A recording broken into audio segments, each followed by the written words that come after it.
dengan ini menjemput Saudara Samsul Iskandar bin Mat Hakim, Ketua Angkatan Muda Keadilan Malaysia, untuk memberi ucapan dan taklimat isu-isu semasa untuk kita. Majlis dengan ini menjemput.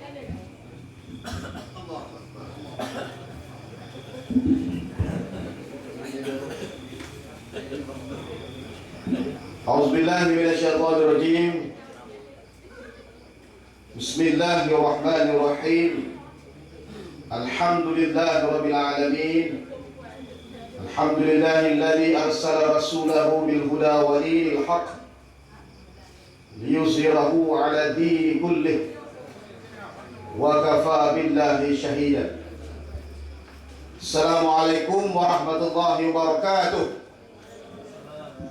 Terima kasih saudara pengacara majlis yang begitu berapi-api malam ni. Saya ingat dia nak cakap apa, rupanya dia nak hantar rumah. Elok berapi dia.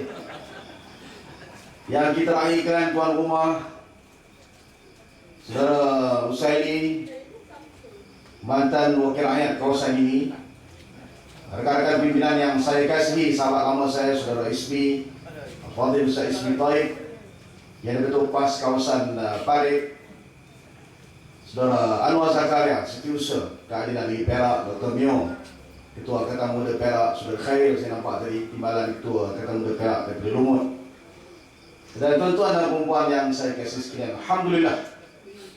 Pertamanya saya mengatur syukur kepada Allah SWT diberi kesempatan pada malam ini untuk bersama-sama dengan saudara pada malam ini di Botol, di Parit. Orang putih kata Paris, orang Perak kata Parit. Dan saya ucap terima kasih kepada sahabat-sahabat yang undang saya. Dah lama dah saya tak ke sini.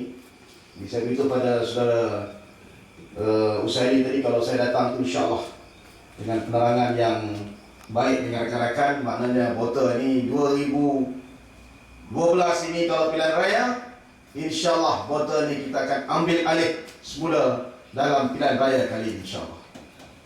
So, sudah dikasih sekalian, saya tadi kita buat demonstrasi di kedutaan Syria, kerana ramai rakyat Syria sekarang ni sedang dibedil dan dibunuh oleh pemimpin-pemimpin yang sekarang ni di bawah kepimpinan saudara Bashir.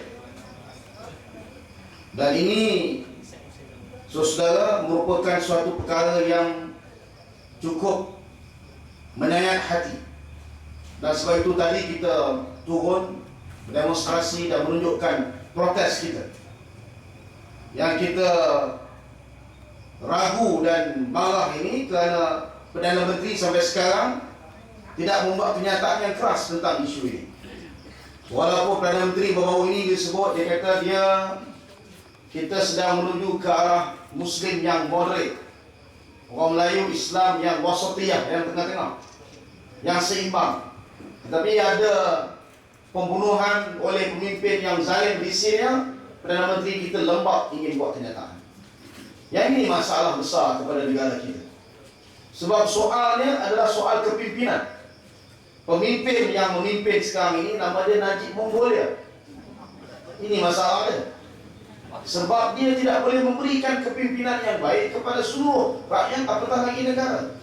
Sebagian besar sudah lihat tadi telah pun dijelaskan. Tetapi malam ini saya nak memperincikan lagi. Kerana sekarang di kampung-kampung setiap malam, setiap hari diserang bertalu-talu itu adalah untuk meyakinkan pengundi-pengundi Melayu Muslim bahawa Pakatan Rakyat tidak boleh memimpin dan tidak boleh memerintah. Itu tujuan mereka. Walhasil sudah tersedia tu, orang Perak ni pandai-pandai belaka. Berapa negeri dah kita ambil alih? Negeri Pulau Pinang kita ambil alih, Kelantan kita kekalkan, Kedah ambil alih, Perak kemudian tumbang, Selangor. Tak pernah kita dengar di negeri-negeri yang dipimpin oleh Pakatan Rakyat ini berlaku pertumpahan darah di kalangan orang Melayu. Kita boleh memimpin dengan baik, kita boleh mengurus negeri-negeri Pakatan Rakyat dengan baik, malah jauh lebih baik daripada UMNO dan juga Palestin. Sebab itu saudara yang kasih sekalian, saya sering sebut di dalam setiap ceramah, peringatan saya. Sebab sekarang ni TV3, putusan Malaysia sekarang ni tengah serang teruk ni hari-hari. Setiap malam ni keluar dalam TV. Jadi saya beri pesan kepada kawan-kawan di bawah ini. Kalau nak tengok sangat TV3 ni, buletin utama, nak baca sangat putusan Malaysia ni, kena baca niat dulu. Saja aku tengok TV3, tak mau percaya apa yang dilapor, baru boleh tengok. Kalau tak terpengaruh, jangan kita. Dia bukannya cerita itu cerita yang betul. Cerita dipusingkan.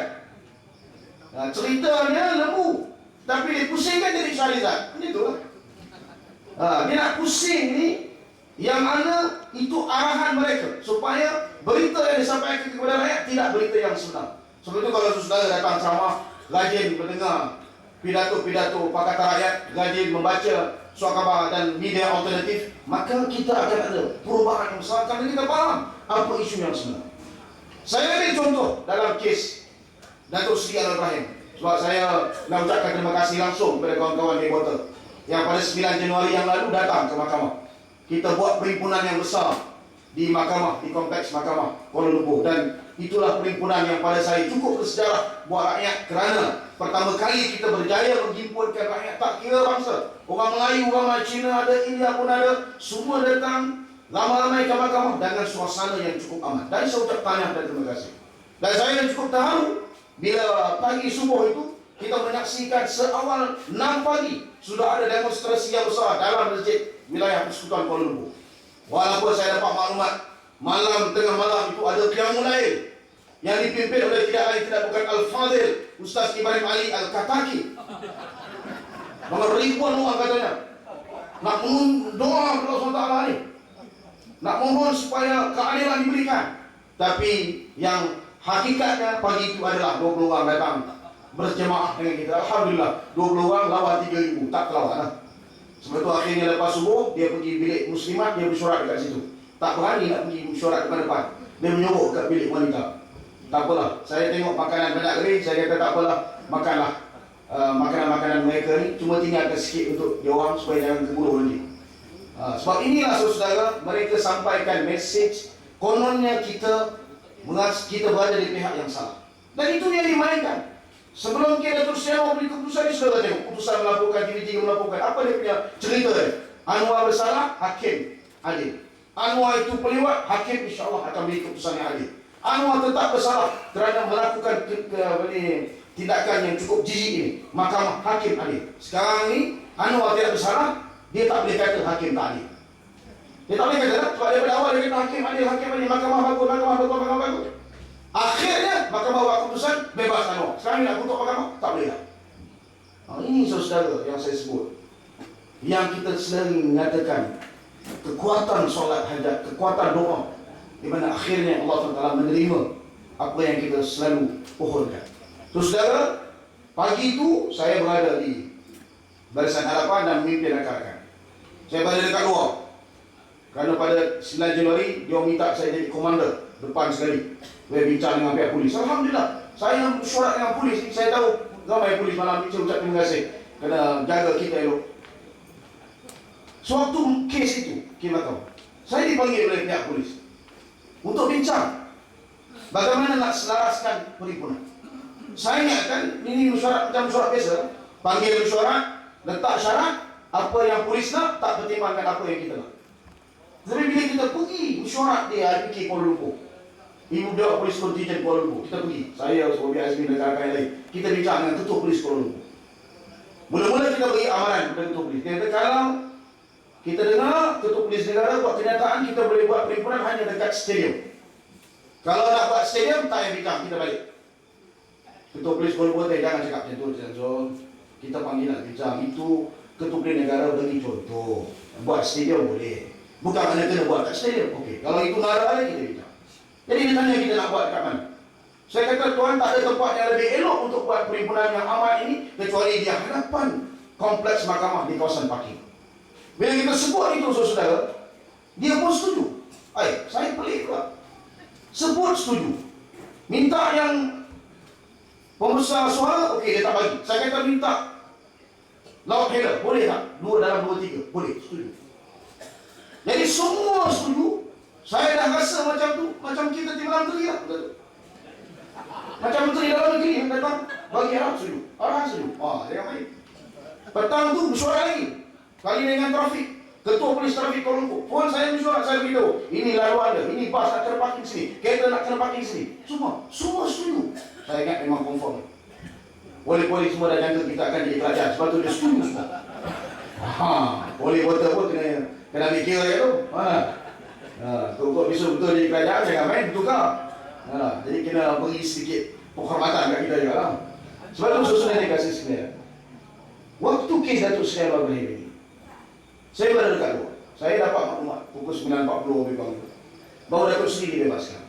Saya sebut di kalangan khalayak, Anwar telah dibebaskan. Semua orang tak percaya. Orang tanya balik, betul ke Anwar bebas? Anwar dah bebas lah, hakim buat keputusan.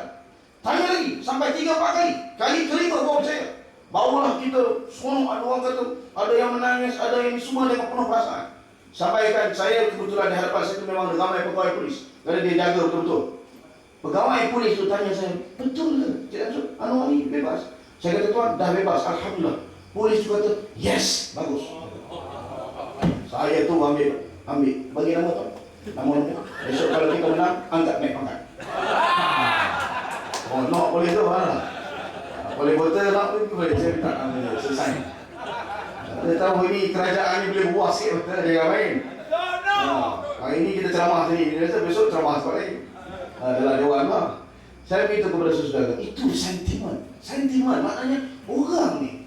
Jangan kita anggap mereka ni kerana dia pasukan polis, kalau dia maaf sangat, tidak. Dia tugas, okey. Kita hormat tugas dia. Kalau dia berlaku adil, kita sokong. Berlaku zalim, kita lawan. Maknanya, semua peringkat dalam Datuk Seri ini, itu yang Barisan Nasional silap baca. Dia ingat mungkin bebas itu boleh naikkan nama Datuk Najib. Mahkamah bebas. Reformasi berlaku. Tetapi dalam kes ini, apabila dibebaskan, saya lihat mood rakyat itu cukup luar biasa. Maknanya ada orang yang kadang 50-50. Dia kata, ya tak ya Anwar ni. Ya tak ya. Takkan konspirasi 2-3 kali. Kerana apa? Sebab dia tengok TV, dia baca keputusan. Sebelum tengok TV, tak baca niat. Ini masalah. Akhirnya dia berlaku. Bila saya berlaku dia 50-50. Saya tak boleh salahkan. Itu kebiasaan. Itu fitrah manusia. Hati dia was-was. Sebab ada surah An-Nas yang ceritakan tentang was-was di hati manusia. Tapi dalam kes ini, saya daripada awal lagi jelas. Saya kata berdasarkan pengalaman saya yang agak terbatas, baru 14 tahun ini program ini, saya tengok ke Datuk Seri Anwar, tak mungkin Datuk Seri ini terbabit dalam kes yang fitnah, yang jahat seperti ini. Sebab itu kalau saudara tengok dalam mahkamah, apa dia keputusan hakim? Ini saya nak kongsi. Saya memang tak ada dalam mahkamah, tapi saya tanya wartawan. Wartawan pun pelik, dia kata, Cik, saya pun pelik. Sebab hakim bila masuk dalam mahkamah, dia bukan macam kita masuk biasa.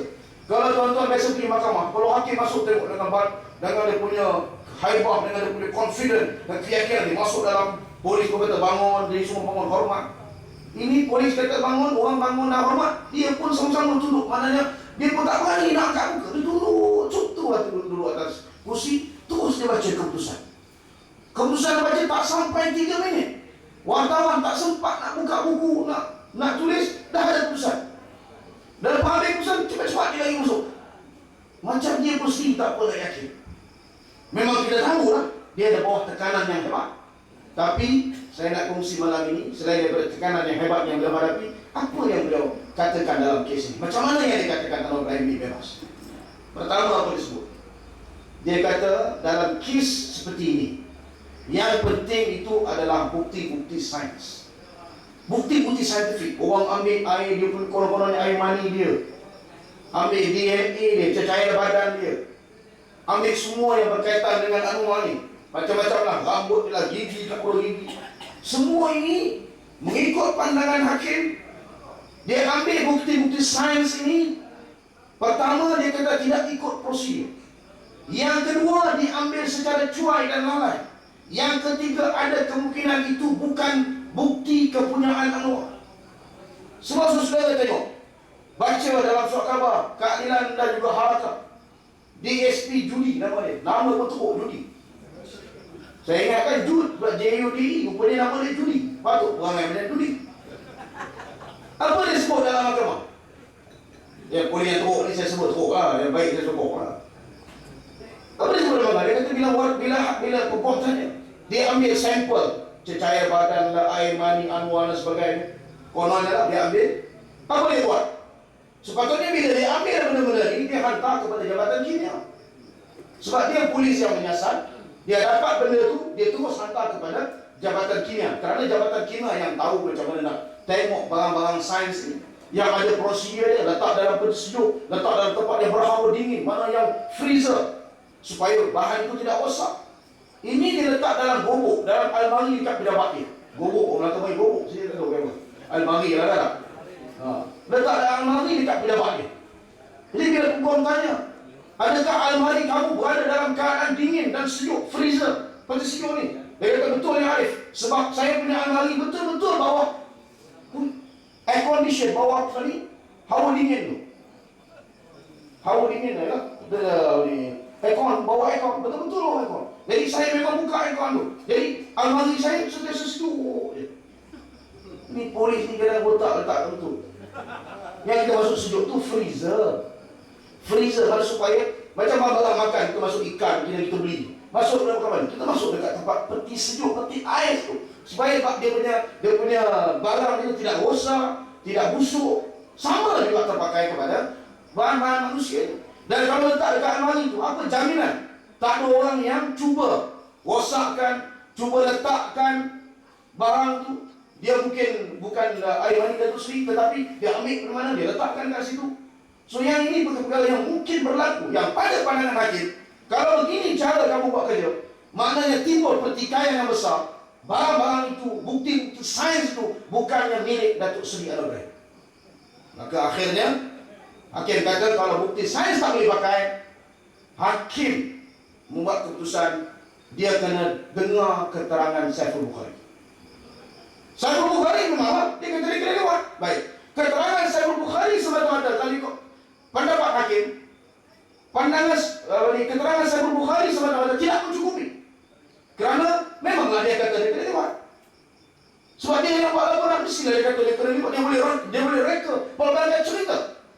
Macam-macam cerita dia boleh reka. Tetapi kata hakim, Saiful Bukhari punya keterangan mesti disokong dengan bukti-bukti yang lain. Bukti saya tak boleh pakai dah. Sekarang bukti mana nak pakai? Baik. Kita tengok bukti-bukti yang ada. Dalam kes seksual, liwat, rogol, cabul ni kes seksual. Saya buat beberapa kes yang membabitkan rogol. Saya tahu bagaimana peguam mengendalikan kes.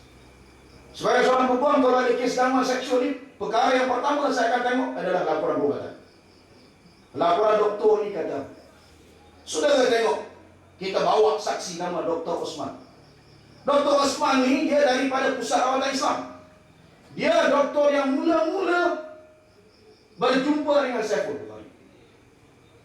Saiful datang jumpa dia. Doktor tanya, "Encik sakit apa?" Doktor tolong cek, exhaust saya sakit. Saya guna exhaust, senang. Dekat belakang tu, exhaust ada lubang. Doktor pun cek, tak ada apa-apa.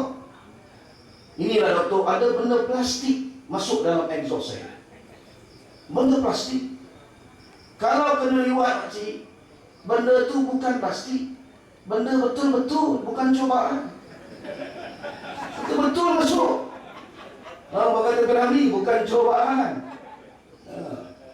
Kalau betul plastik masuk, tuduh plastik. Kenapa tuduh orang? Plastik dia masuk. Akhirnya bila doktor cek tak ada apa-apa, barulah Saiful beritahu. Ini sebut dalam mahkamah. Saiful kata tak apa, Saiful itu ya doktor, saya kena liwat. Kalau kena liwat, doktor kata saya tak boleh buat apa. Kerana sebagai seorang pengamal perubatan di hospital swasta, bila kes-kes macam ni, dia kena rujuk terus kepada hospital Kuala Lumpur. Maka akhirnya Saiful dibawa ke hospital Kuala Lumpur. Di hospital Kuala Lumpur, doktor pakar cek exhaust Saiful. 3 orang doktor cek. 2 Melayu, 1 Cina. Dia bukan cek macam biasa. Dia cek guna teropong lagi. Teropong tu, kaedah dia macam teropong. Tengok anak bulan nak kaya tu. Tengok, nampak bulan. Macam tu lah kaedah dia. Sebab dia doktor begitu kaedah proktoskopi. Kalau tengok dalam internet, proktoskopi ni guna kaedah teropong. Macam tengok, nampaklah urat ke apa. Macam nampak. Sebab guna teropong. Doktor Bila tengok apa dia doktor punya kesimpulan. Pertama doktor kata tak ada luka. Tak ada luka. Exhaust belakang tu, yang belakang tu tuan-tuan, dia jalan salah tu, one way street. Dekat pabrik ada jalan salah kat sini. Ada lah jalan salah. Cuma masuk jalan salah tu. Orang keluar dia masuk. Langgar aksiden tu yang luka tu. Sama je kaedah dia. Yang belakang ni keluar je. Kalau masuk, aksiden luka. Dalam kes ni, tak luka. Senang je ingat. Pertama tak luka. Yang kedua doktor kata, tak ada penetration, tak ada benda masuk. Sebab kalau dia masuk dia nampak, dia memang ada koyak sikit, ada luka sikit. Tak ada. Dan yang ketiga doktor kata, yang ini penting, dia kata menolak sebarang kemungkinan bahawa Saiful Bukhari ini dilibat. Doktor kata tak mungkin dia dilibat. Yang keempat doktor kata ada nampak buasi sikit.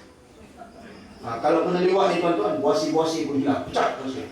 Tak cari cuba buat, hilang. Yang ini doktor kata nampak buasi sikit. Itu faedah guna terukung ni boleh tengok betul-betul. Jadi bila doktor punya dapatan, doktor punya finding, doktor punya kesimpulan, doktor dah cek tak boleh, tak ada satu pun yang lekat. Jadi bukti mana lagi nak pakai? Tak ada bukti ya.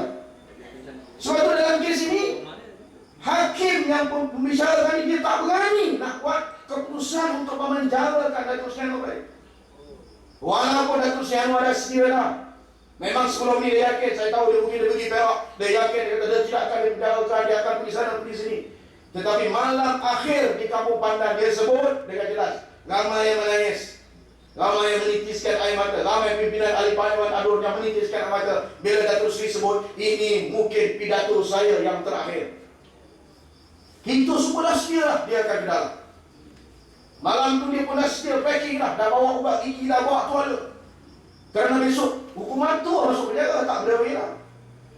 Tapi saudara tengok berkat doa rakan-rakan, berkat doa seluruh sahabat-sahabat seluruh dunia, saudara tengok hakim ada sedikit keberanian.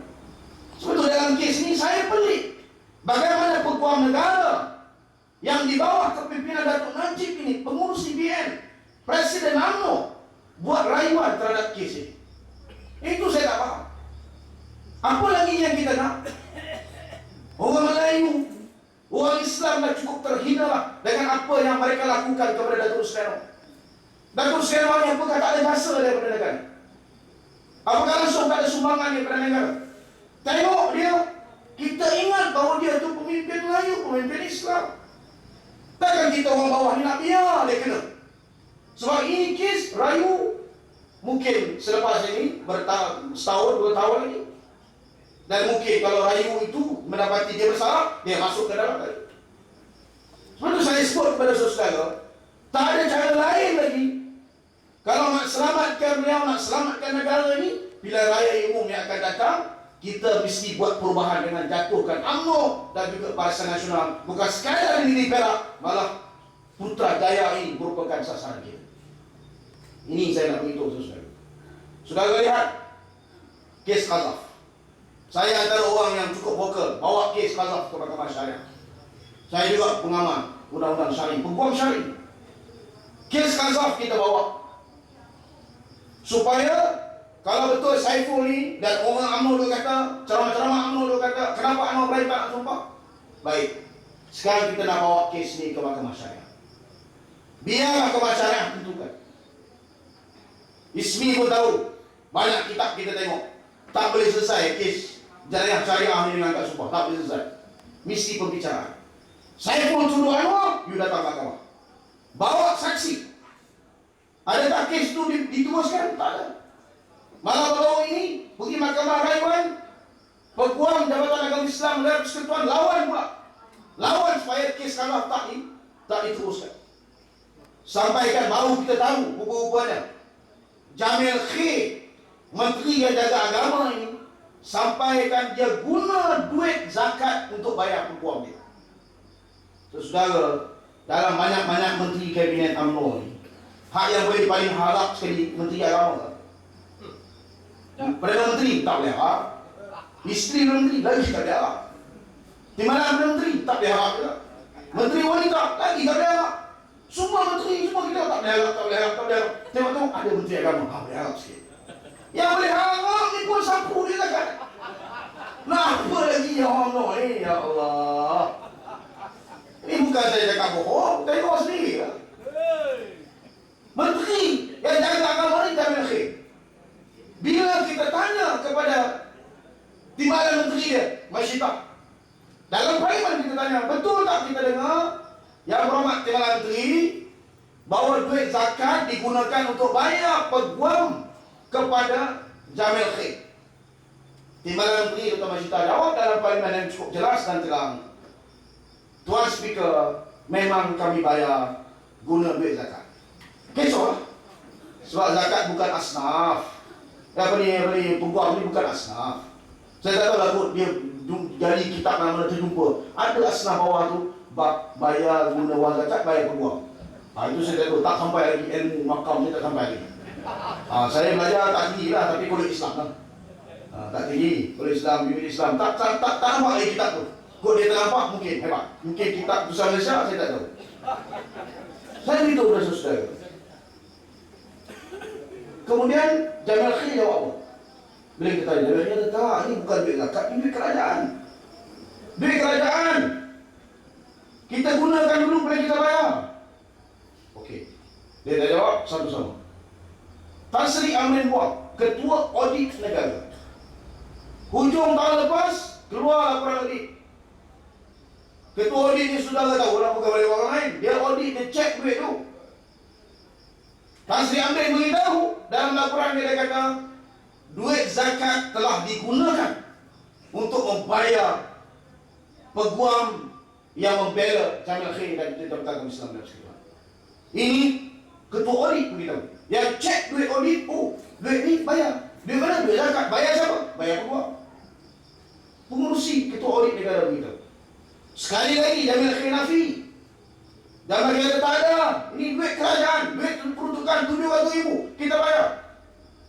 Dan kemudian barulah kita tahu bila bila mufti wilayah Persekutuan, mufti wilayah pun beritahu dengan cukup berani, sebenarnya duit zakat boleh digunakan. Ini mufti wilayah hebat. Dia kata apa? Duit zakat boleh digunakan dari segi syarak untuk membayar peguam atas alasan fi sabilillah. Fi sabilillah. Saya boleh setuju sedikit dengan mufti kalau fi sabilillah. Kalau Jamil Khair lantik peguam untuk segerakan kes qazaf di Mahkamah Syariah. Yang nak buat kes syariah, kes qazaf di Mahkamah Syariah ini Datuk Seri Anwar. Dia minta dengan jari supaya kes ini disegerakan, dibicarakan, dibawa ke Mahkamah Syariah. Siapa yang lawan? Menteri yang jaga agama. Menteri kata tak perlu. Tunggu kes itu selesai dulu. Ini bukan bidang kuasa. Kalau menteri ini guna duit zakat untuk segerakan laksana undang-undang Islam, peruntukan Islam, itu munasabah untuk fisabilillah. Tapi kalau guna duit zakat untuk halang orang Muslim, orang Islam, untuk bawa kes ke Mahkamah Syariah, itu bukan fisabilillah, itu fisabilil tauhid. Di jalan yang sesat. Nah, apa ni kalau menteri agama begini? Saya tak tahu lah menteri Jamil Khair dia jawab apa lagi. Sampai sekarang senyap. Saya nak beritahu kepada saudara, ini bezanya kita dengan pemimpin-pemimpin Pakatan Rakyat yang lain. Saya beritahu, cara kita berbeza. Ambil alih kerajaan negeri, fokus pertama untuk rakyat. Fokus pertama kita. Suatu saudara tengok Selangor, bagi air percuma. Negeri Perak ada air percuma? Tak ada. Ada. Sungai Perak ada percuma. Air hujan pun ada. Air tak ada percuma. Walaupun saya ingat dulu waktu mula-mula Tan Sri Khalid umum air percuma Khair Toyo waktu itu ketua pembangkang. Dia kata ini rasuah. Rasuah. Tan Sri Khalid pun beritahu tak apa, saya ucap terima kasih kepada Khair Toyo kerana kata ini rasuah. tolong bagi saya rumah-rumah ahli UMNO. InsyaAllah air rumah ahli UMNO ni kena bayar, sebab dia anggap rasuah. Yang bukan UMNO tak perlu bayar. Sampai sekarang tak bagi lah. Kereta Toyo pun dalam hilang. So saudara, itu bezanya kita. Saya beritahu ini sebab apa? Sebab kita ada contoh, ada model kita, ada rojokan kita. Kita buat yang terbaik untuk rakyat. Kita bantu. Yang di Selangor ini saya ambil contoh khusus. Yang mati dapat 2,500. Waktu saya kempen dekat Sarawak baru ini, pergi rumah panjang, tuai rumah tanya, "Encik, kalau 2 orang mati dapat 5,000. Ya, dapat 5,000 2 orang mati. Kalau 3 orang, kalau 3 orang tu 7,500. Wah, itu banyak duit tu. Saya kata tak apa, tak percaya, tuai rumah mati, kita bagi duit. Ketawa dia. Bukan saya nak mati, dia kata dia tanya. Maknanya saudara, itu contoh kita. Adakah kita bagi waktu nak pilihan raya? Tak ada. Kita tak buat macam Barisan Nasional. Waktu pilihan raya, bantuan rakyat satu Malaysia. Kemudian buat, saya tak tahu lah cara kat sini macam mana cara. Tempat-tempat lain saya pergi, wakil rakyat kena bagi. Ada buat banner pula. Adun kawasan ini mempersilakan rakyat untuk menerima bantuan rakyat satu Malaysia di Dewan apa benda segala-gala. Jadi boleh kata, tengok ni, adun bagi duit. Itu bukan duit mak bapak dia. Duit rakyat. Duit rakyat satu Malaysia. Ambil bantuan rakyat satu Malaysia, itu duit kita. Yang saya bengang apa? Yang saya marah kerana mereka ambil kesempatan politik waktu pilihan raya yang pertama, dan yang kedua dianggap bahawa kita rakyat ini boleh kena beli dengan 500 ringgit. Rakyat bawah, you beri 500. Menteri Syahrizat 250 juta. Sudah bandingkan. Suatu besok kalau katakan terima duit bantuan rakyat Malaysia ni, cakap dengan wakil rakyat ni. Oh, dengan rakyat 500. Dengan Syahrizat kau bagi 250 juta. Habis tu terdiam sikit dia. Tak ramai nak takut gaduh. Bercakap ni. Saudara tengok, layan kita seperti itu. Sekolah RM1. Kecoh. Bagi RM1 kecoh. Nak kena pergi sekolah, nak kena ambil. Wakil rakyat kena bagi, ketua UMNO kena bagi. Ini bukan duit UMNO. Yang saya lagi bimbang apa dia? Yang saya lagi bimbang, mana kerajaan dapat duit. Yang ni saya bimbang tu. Mana kerajaan dapat duit untuk bagi rakyat RM500. Dia nak bagi, Alhamdulillah, kita terima.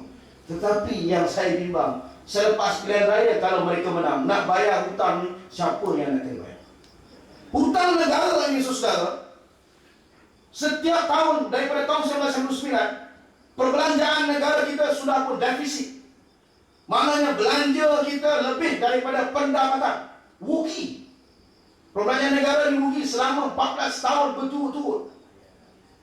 Saudara bayangkanlah dekat Pagih ni ada kedai. Kedai runcit. Kalau 14 tahun betul-betul kedai runcit rugi, ada lagi tak kedai itu? Cuma bayangkan itu je lah. Ismi tahulah dia ahli perniagaan. Katalah dia buka kedai runcit. Macam mana Ustaz? Tahun pertama, rugi, belum dapat untung, belum pulang modal. Tahun kedua, Alhamdulillah lah, tapi rugi sikit lagi. Tahun ketiga, Alhamdulillah untung banyak. Alhamdulillah dapat untung. Tahun ketiga dapat untung. Tahun keempat, untung tapi untung sedikit. Tahun kelima untung besar. Jadi adalah untung rugi, untung rugi. Ini tak untung, tak untung, tak untung, tak untung, rugi.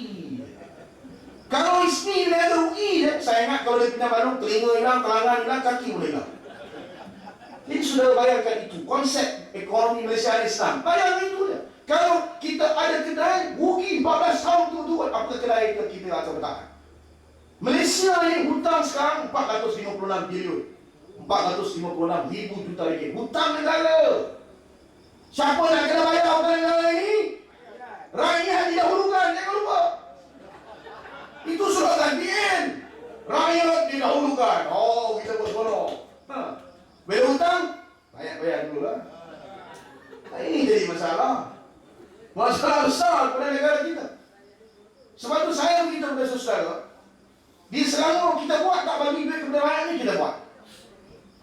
Bahawa ini kerajaan di Selangor, kepimpinan Tan Sri Khalid dan rakan-rakan lain dalam Pakatan Rakyat Umum, kita bagi rakyat Selangor 300 juta di bawah geran Selangorku. Bagi wanita, ibu tunggal, Felda, anak muda, beli anak berniaga, semua sekali pembangunan prasarana 300 juta ringgit. Mana kita dapat duit itu? Sebab belanjawan negeri Selangor untung 1.3 bilion. Belanjawan yang diurus oleh Tasik Khalid negeri Selangor untung dia 1.300 juta ringgit. Kalau untung 1.300 juta ringgit, Muhasabah tak bagi 300 juta kepada rakyat. Untung 1.300 juta ringgit, nah ambil 300 juta untuk rakyat. 1.000 kita simpan, kalau bahan baku masyarakat datang 3 juta belanja untuk rakyat. Ini beza kita dengan cara pengurusan ekonomi kerajaan persekutuan. Kerajaan persekutuan dia umum segala macam dia bagi kepada rakyat, tetapi semuanya adalah hutang. Sebab terbukti 14 tahun berturut-turut negara kita rugi dalam ekonomi. Dan Ketua Audit beritahu tahun lalu duit yang bocor, hilang, tak tahu di mana, tak banyak tuan-tuan, 20 bilion saja. 20,000 juta, tak tahu di mana duit ni. Masuk dalam tabung rosmah ke, beg tangan dia ke, tak tahu. 20,000 juta. Setahun sebelum tu 28 bilion, 28,000 juta. Duit yang tak tahu. Ketua audit yang pandai audit pun dia cari-cari duit daerah. Dan saudara baca laporan dunia tentang kewangan, integriti kewangan, laporan dunia yang dikeluarkan oleh Bank Dunia. Berapa banyak duit Malaysia keluar negara yang dibawa lagi keluar? 1.3 trilion. Bukan bilion dah, trilion dah. Duit Malaysia bawa lagi keluar negara.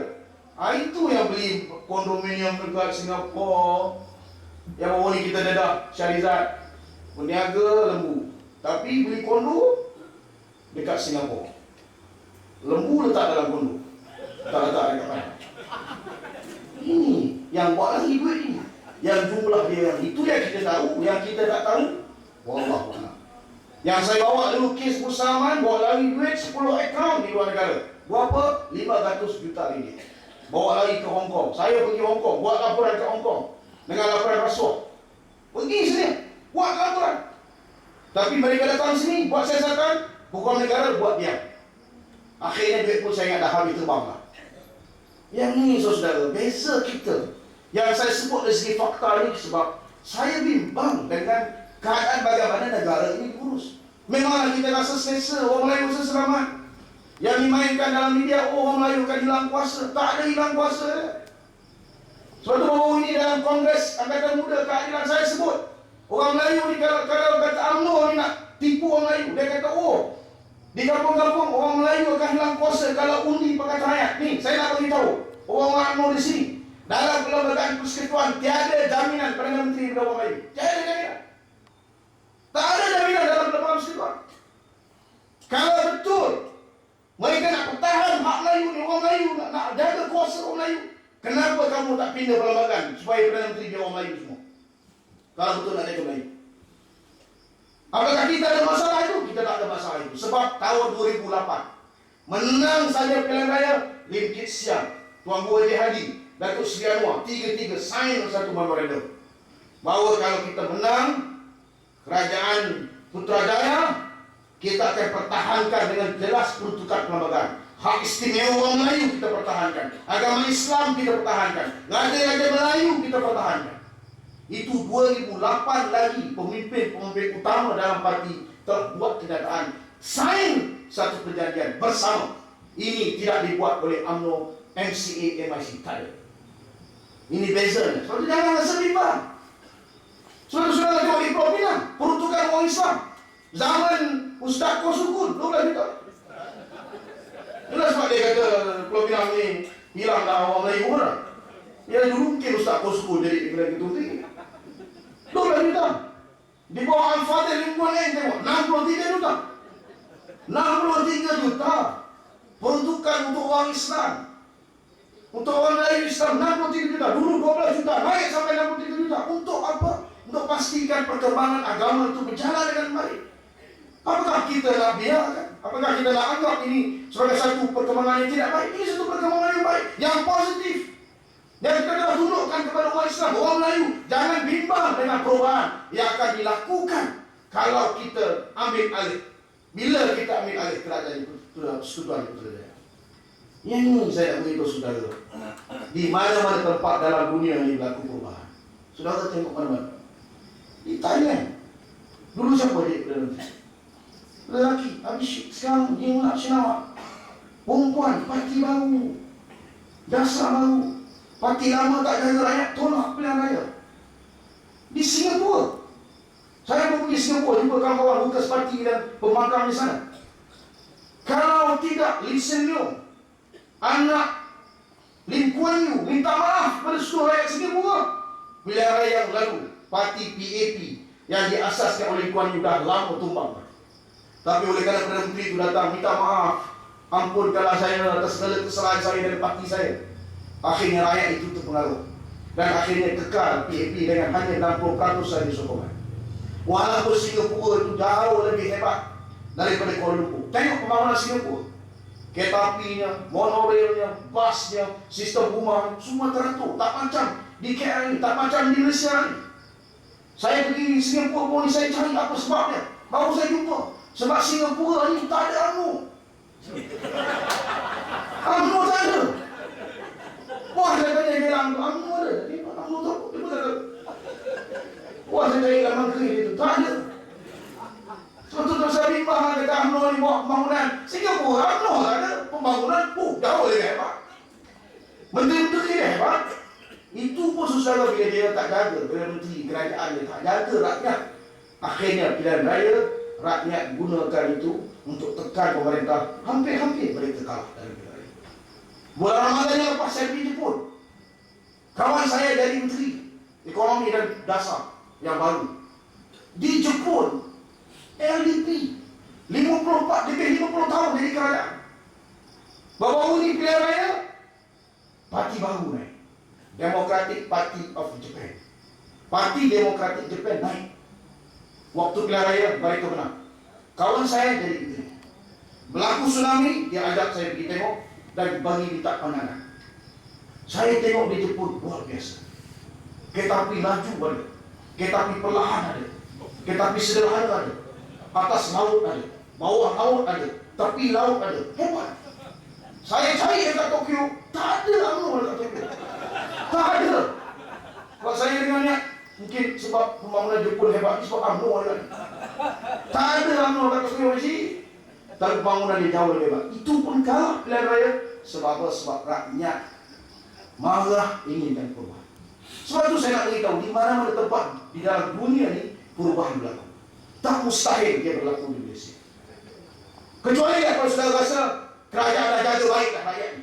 Senang hidup kita. Kita nak dapat tu kan. Anak kita masuk universiti senang. Anak kita nak minta bantuan senang. Itu terpulang. Pada saya yang saya tengok sekarang, negara kita berada dalam keadaan yang susah dan payah. Macam-macam masalah pengangguran, masalah perniagaan. Orang kita dah dapat bantuan payah. Waktu pilihan raya dia baru datang bantuan. Itu pun tercicir dengan jalan, ada yang sapu. Ini saudara. Sebab itu di voter ini saya nak beritahu, kita mesti kerja keras. Saya beritahu kepada kawan-kawan tadi, kali ini saya nak menang di voter. Sebab kita nak tunjuk kepada rakyat di mana tempat yang lain dalam negeri Perak ini, bahawa voter ini boleh menciptakan sekali lagi sejarah. Sampaikan kepada orang-orang yang lain-lain, kerana kita tahu dia tak ada maklumah. Beritahu dia hutang negara. Beritahu dia besok kalau hutang negara, siapa nak bayar? Kita yang akan kena bayar. Saya baru ni pergi luar negara dengan Datuk Seri di Jakarta. Kebetulan dia ada ucapan di Bandung, di Institut Teknologi Bandung dengan syarahan pidato kebudayaan. Jumpa disambut oleh pegawai-pegawai polis di lapangan terbang LCCT. Seronoklah dia jumpa Datuk Seri, peluk dan sebagainya. Kemudian dia cakap, Datuk Seri, kalau Datuk Seri menang besok kerajaan, kita akan kepung lapangan terbang. Hai, jadi panik kan? Faham lah dia kepung lapangan terbang. Sebab kita nak pasti supaya Rosmah jangan lari keluar. Boleh saya tu pun saya ambil nama. Menang tu naik pangkat, jangan balik. Tengok semangat tu. Walaupun dia anggota polis keselamatan kan? Tapi dia pandang jauh. Dia kata tengok, mungkin orang ni akan lari tinggalkan Malaysia. Jadi nak tutup lapangan terbang. Jadi saya beritahu saudara, ini saudara nampak Orang perubahan dah muda dah. Yang kerat-kerat UMNO ni di botol yang masih lagi tak boleh nak kacing, nak kapal layar lagi, kita bacakan dia tangkap. Hai orang buta, orang botol, akan datang kepada kamu Zambi Khalid, Najib dan Muhyiddin. Janganlah kamu merasa takut, kerana dia adalah makhluk Allah juga. Kalau beri 500, minta 1000. Kalau beri kain pelikan, minta kain batik. Kalau beri teh, minta minum. Tetapi kalau disuruh undi Barisan Nasional, jawablah dengan lidah yang fasih dan jelas. Kami nak undi Pakatan Rakyat. Boleh tak dia, saudara? Ada boleh saya kunci setakat itu. Dah lebih pukul lah. Jadi insyaAllah saudara kasih sekalian, saya doa mudah-mudahan kita diberi kekuatan, kita terus lawan, tetap lawan. InsyaAllah kita lawan sampai menang. Assalamualaikum warahmatullahi wabarakatuh. Apa yang baik datang Allah SWT, yang buruk datang dari Najib dan Rosmah, kita tolak mereka dalam pilihan raya akan datang. Sekian, terima kasih Allah.